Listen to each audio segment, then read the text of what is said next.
नमस्कार, मैं हूँ आनंद और आप देख रहे हैं जैन फॉर एजुकेशन।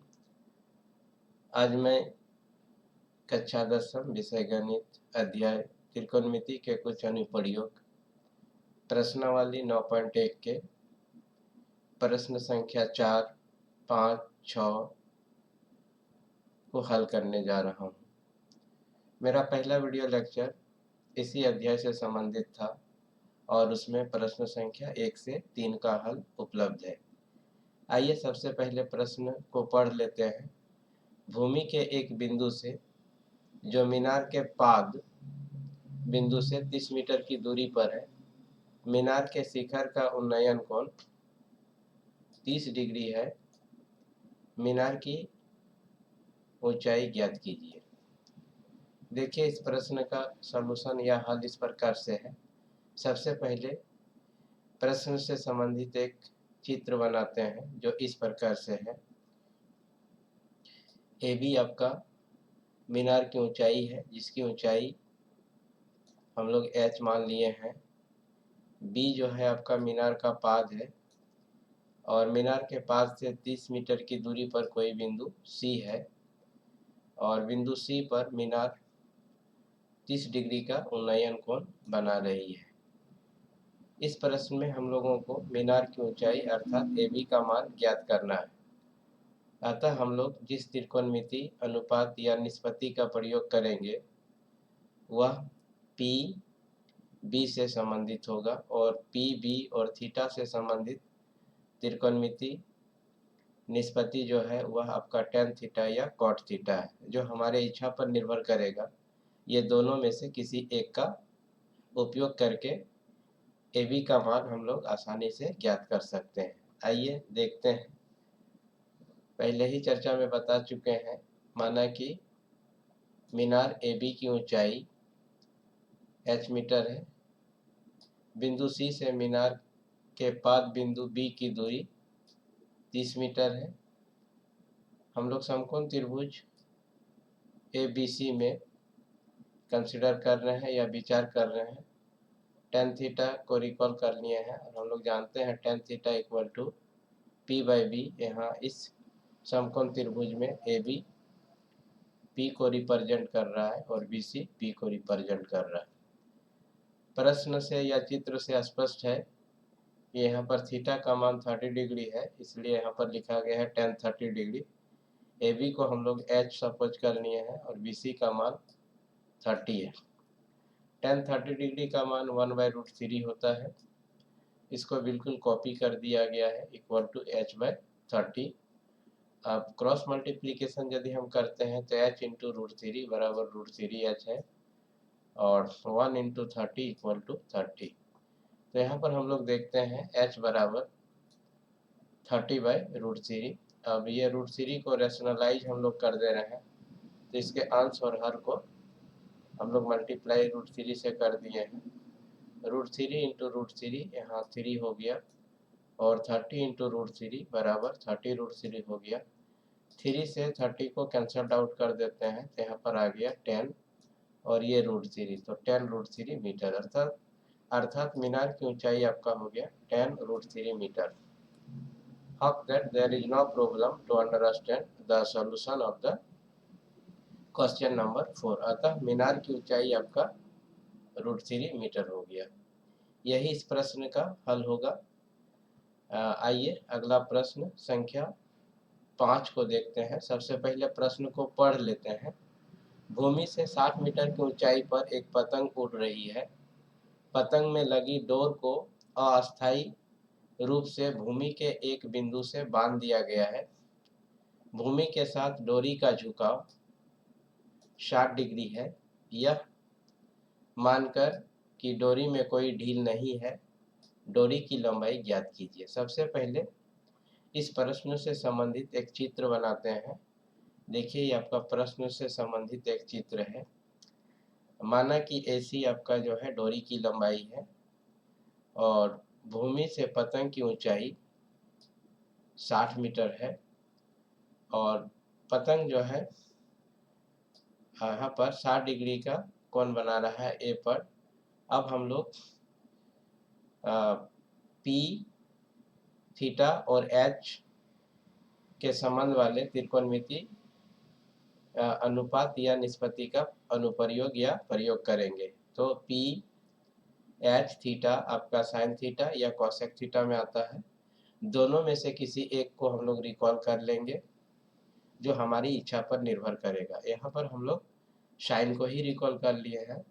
तो दिए गए समकोण त्रिभुज में साइन थीटा इक्वल टू हम लोग जानते हैं B C by P by H. तो यहाँ पी के स्थान पर बी सी है और एच के स्थान पर ए सी है। दिए गए प्रश्न में थीटा का वैल्यू 60 डिग्री है और बी सी का वैल्यू 60 है। हम लोगों को ए सी का वैल्यू फाइंड आउट करना है। साइन 60 डिग्री का वैल्यू √3/2 होता है, यहाँ लिख दिया गया है और इसे हम लोग अभी कॉपी कर दिए हैं इस स्टेप में 60/AC। अब 9 बाय क्रॉस मल्टीप्लिकेशन, जब हम लोग क्रॉस मल्टीप्लिकेशन किए तो AC इंटू √3 हो गया और 60 इंटू 2 तो 120, अर्थात AC बराबर 120 बाय आपका √3 हो गया। अब √3 को रेशनलाइज हम लोग यहाँ पर कर दे रहे हैं, तो अंश और हर को √3 से गुना कर दिए हैं। अंश में यहाँ पर 120 इंटू √3 आ गया और फिर √3 इंटू √3 इक्वल टू यहाँ पर आपका 3 हो गया। अब 3 को 120 से जब 120 को डिवाइड किया तो यहाँ पर आ गया 40 और ये आपका 40 √3 मीटर हो गया। अतः डोरी की लंबाई जो है 40 √3 मीटर है। Hope that there is no problem to understand the solution of question number 5. If you have problem, write into the comment box. I shall try my level best to clear your doubt. Let's see question number 6. आइए question number 6 को देख लेते हैं। सबसे पहले प्रश्न को पढ़ लेते हैं। 1.5 मीटर लंबा एक लड़का 30 मीटर ऊंचे एक भवन से कुछ दूरी पर खड़ा है। जब वह ऊंचे भवन की ओर जाता है तब उसकी आंख से भवन के शिखर का उन्नयन कोण 30 डिग्री से 60 डिग्री हो जाता है। बताइए कि वह भवन की ओर कितनी दूरी चलकर गया। सबसे पहले इस प्रश्न से संबंधित एक चित्र बनाते हैं। देखिए ये चित्र है, ये आपका लड़के की ऊंचाई है जो प्रश्न में बता रहा है और ये कोई भवन है। ये भवन की ओर डी से सी तक गया और उन्नयन कोण 30 डिग्री से 60 डिग्री हो गया और पूरे भवन की ऊंचाई 30 मीटर है। तो यदि हम इस समकोण त्रिभुज में कंसीडर करें तो 30 में बच्चे की ऊंचाई को या लड़के की ऊंचाई को घटा दिया जाए तो ये समकोण त्रिभुज जो हमको मिलेगा वहाँ पर ए बी का value 30 minus 1.5 equal to 28 minus 28.5 metre हो जाएगा। Hope that there is no problem to understand this calculation. अब हम लोग इसमें क्या करते हैं कि समकोण त्रिभुज एक बार ए बी सी में और एक बार समकोण त्रिभुज ए बी डी में विचार करेंगे। जब हम लोग ए बी सी में विचार करेंगे तो हम लोग बी सी का वैल्यू फाइंड आउट करेंगे और जब हम लोग समकोण त्रिभुज ए बी डी में विचार करेंगे तो हम लोग बी डी का वैल्यू फाइंड आउट करेंगे और बी डी के वैल्यू में बी सी का वैल्यू यदि हम फाइंड आउट कर देते हैं तो हमको डी सी का वैल्यू मिल जाएगा जो इस प्रश्न में पूछा जा रहा है। तो आइए सबसे पहले हम लोग समकोण त्रिभुज ए बी सी में कंसीडर कर रहे हैं। तो समकोण त्रिभुज ए बी सी में tan थीटा को ही रिकॉल किए तो tan थीटा बराबर A B by B C. Theta का वैल्यू यहाँ 60 डिग्री है, ए बी का वैल्यू 28.5 है, बी सी का वैल्यू यहाँ पर हम लोग फाइंड आउट करेंगे। तो आफ्टर सिंपल कैलकुलेशन यहाँ tan 60 डिग्री का वैल्यू √3 और फिर इसको एक बार इस स्टेप में कॉपी कर दिए हैं 28.5 by B C. 9 by cross multiplication यहाँ बी सी का वैल्यू हो गया 28.5 बाई √3, इसको 1 सपोज कर लिया गया है। समकोण त्रिभुज अब फिर ए बी डी में कंसीडर करते हैं तो आपका tan थीटा इक्वल टू हो जाएगा A B by B D. यहाँ थीटा का वैल्यू 30 डिग्री है तो हम लोग लिख दिए tan 30 डिग्री और ए बी का वैल्यू आपका है 28.5 और बी डी का वैल्यू हो जाएगा x plus B C. tan 30 degree का वैल्यू आपका होता है 1 बाई √3।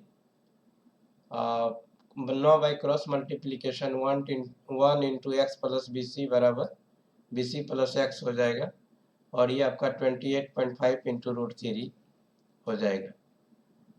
अब यहाँ पर 28.5 बाई √3 प्लस x, BC का वैल्यू हम लोग ऑलरेडी फाइंड आउट किए हैं, वही यहाँ पर लिख दिए हैं, इक्वल टू आपका राइट हैंड साइड में हो जाएगा, इसी को कॉपी कर दिए हैं आपका, तो 28.5 इंटू √3। अब ये आपका 28.5 बाई √3 राइट हैंड साइड में मूव करेगा तो ये माइनस हो जाएगा। Hope that there is no problem to understand at this step. इस स्टेप में समझने के लिए कोई दिक्कत नहीं होना चाहिए। फिर x का वैल्यू आपका यहाँ √3 एलसीएम ले लिया गया है, तो ये √3 इंटू √3 करने से यहाँ 3 आ गया। 28.5 इस स्टेप में कॉमन लिया गया है और यहाँ से 3 आया, फिर यहाँ से 1 आया, 3 -1 और फिर आपका बाई √3। फिर यहाँ पर इस स्टेप में आते हैं तो 28.5 3 - 1 इक्वल टू 2 और फिर आपका बाई √3। अगर हम 28.5 को 2 से मल्टीप्लाई करते हैं तो आपका 57 बाई √3 हो गया और फिर इसको रेशनलाइज कर देंगे, तो रेशनलाइज करने से अंश तथा हर को √3 से मल्टीप्लाई कर देना होगा, जो यहाँ पर किया गया। तो 57 √3 बाई यहाँ पर हो गया आपका 3। अब जब 3 से 57 को कैंसल्ड आउट करेंगे तो हम लोगों को मिल जाएगा 19। तो इस तरह से x का वैल्यू हो जाएगा 19 √3 मीटर। अतः मीनार की ओर वह लड़का 19 √3 मीटर चला। Hope that there is no problem to understand the solution of this question और क्वेश्चन नंबर 6। हमारा अगला वीडियो लेक्चर इसी एक्सरसाइज से रिलेटेड होगा और हम क्वेश्चन नंबर 7 से आगे के प्रश्नों को हल करेंगे। तब तक के लिए आप सभी को धन्यवाद। आप हमारे साथ इस सॉल्यूशन के अंतिम तक बने रहे। If you think that if this solution is useful to the students who are studying in class 10, then please do share this video lecture to other students who are in your surrounding। तो अगर आपको लगता है कि यह video lecture कक्षा 10 में पढ़ने वाले विद्यार्थियों के लिए उपयोगी है तो आपके अगल बगल में और जितने भी कक्षा 10 में पढ़ने वाले विद्यार्थी हैं वहाँ तक इस वीडियो लेक्चर को एक्सेस करवा दीजिए। Thank you very much to stay with me.